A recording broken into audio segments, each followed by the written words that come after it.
Pernah saya juga berjalan-jalan dengan seorang teman orang kaya, naik mobil lalu di dekat sawah, orang-orang bekerja sawah.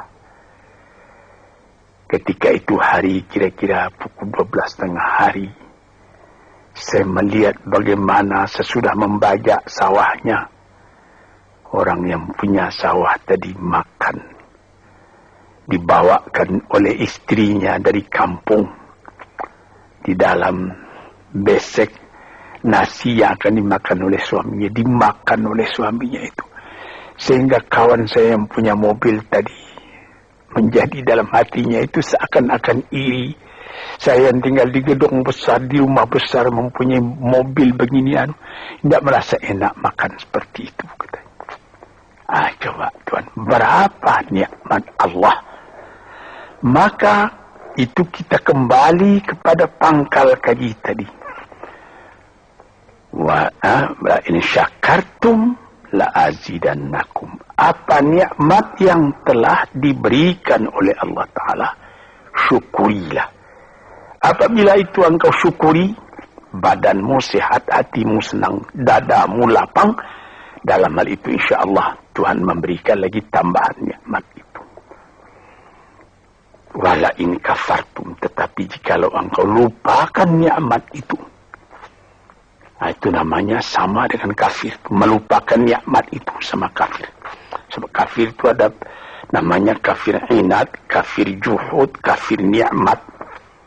Kafir inad artinya keras kepala. Kafir juhud, ingkar, tak mau percaya. Kafir nikmat, nikmat Tuhan telah datang, lupa nikmat itu.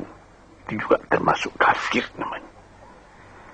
Kalau kita lupakan nikmat itu, maka kita sudah meracun diri sendiri. Makan tidak enak lagi. Mengapa? Ya habis.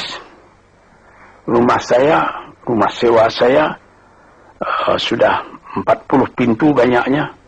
Tapi yang di sana tidak dibayar orang. Di sana itu hampir terbakar rusak. Jadi berapa? Ada 2 rumah. Jadi yang 30 bagaimana? Lupa itu. Inilah beberapa contoh daripada orang yang memungkiri nikmat Allah. Itu juga merubah kepada rupa muka kita. Orang yang selalu tidak puas, walaupun dia punya kekayaan sudah berlimpah-limpah, tapi rasa syukurnya tidak ada, makannya pun tidak enak. Di dalam rumah tangganya pun dia menjadi selalu berungutan saja. Ketika mula-mula datang sesudah penyerahan kedaulatan pada tahun 50 datang ke Jakarta, suami istri hidup dengan sederhana, makan enak, tertawa pagi, tertawa sore, apa yang ada dimakan yang tidak sabar. Kemudian berlimpah-limpah rezeki. Rezeki datang, mulai lalai daripada Tuhan. Mulai lupa kepada nikmat. Lama-lama tidak mensyukuri nikmat. Timbul berkelahi dalam rumah. Si laki-laki tadi melihat lagi ada perempuan yang lebih muda. Dia mau kawin lagi, ribut lagi dengan yang tua, macam-macam. Nampak sebagaimana saya katakan tadi, nampak oleh orang luar, orang ini senang ini. Tapi di dalam rumahnya sendiri neraka, dibikinnya sendiri neraka itu karena dia tidak mensyukuri nikmat. Dia bikin sendiri neraka itu sebab dia tidak sabar ketika percobaan datang. Di sinilah tuan-tuan pendengar kaset yang saya cintai. Saya katakan di dalam agama kita disuruh qanaah. Apa? Menyambut dengan kedua belah tangan nikmat yang diberikan Allah, kecil atau besar. Yang penting nilainya. Nilai nikmat itu ialah apabila kita terima dengan syukur.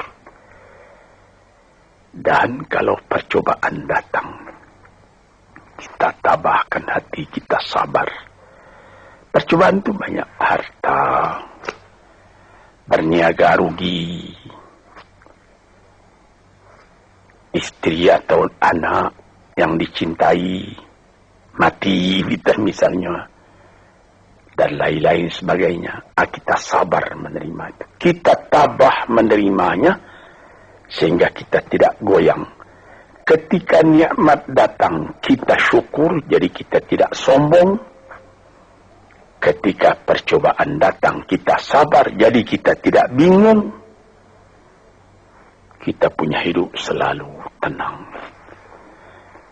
Di dalam ilmu tasawuf disebutnya bahwa antara syukur dengan sabar itu adalah seperti sayap.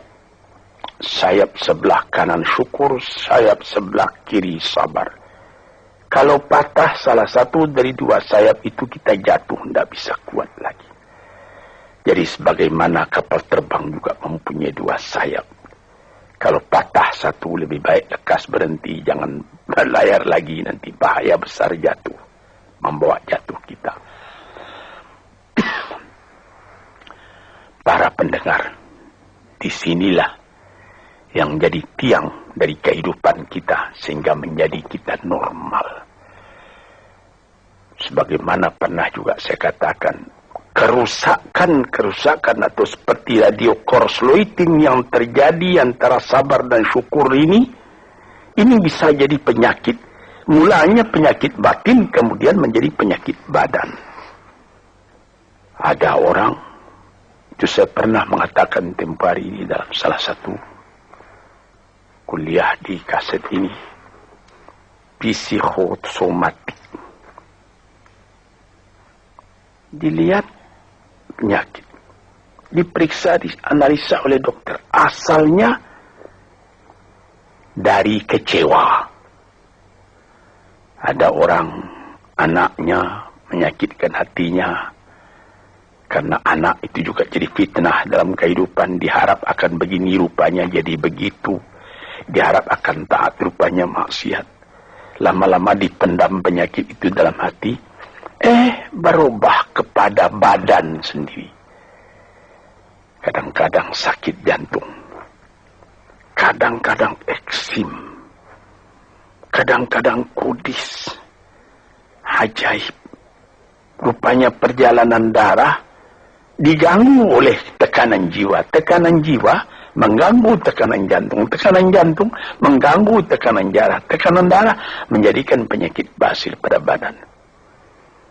Sebab itu maka dikatakan, barang siapa waman a'rada an dzikri fa innalahu ma'isyatan dhanka. Barang siapa yang menolak peringatanku, dia punya hidup nanti akan sengsara. Sengsara jadi penyakit. Fi qulubihim maradun fazadahumullahu marada. Dalam hatinya ada penyakit, ditambah lagi oleh Tuhan dengan penyakit lain.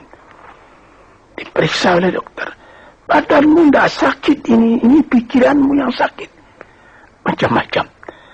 Disinilah saudara-saudara yang terhormat, maka syukur itu adalah satu nikmat yang kita sendiri mengusahakan supaya terjadi pada diri kita sendiri. Dan gelisah itu adalah laknat yang kita tumbuhkan sendiri. Sebagaimana pepatah orang Melayu, makan hati, berulam jantung. Hatinya sendiri dia makan, jantungnya sendiri diambil ulam, akhirnya kurus kering, pikiran pun jadi tertumbuk, cahaya mata pun menjadi muram, hati gelisah, kepercayaan kepada Allah tidak ada lagi, kepada hidup pun tidak ada lagi. Na'udzubillahi min dzalik. Para pendengar, peminat kaset-kaset ini, saya serukan, gembirakan hati, kuatkan iman kepada Allah, syukuri segala nikmat, sabar kalau datang percobaan. Insya Allah kita akan tetap teguh hidup, selamat dunia dan akhirat. Sekian saja dulu, insya Allah lain hari kita sambung lagi. Assalamualaikum warahmatullahi wabarakatuh.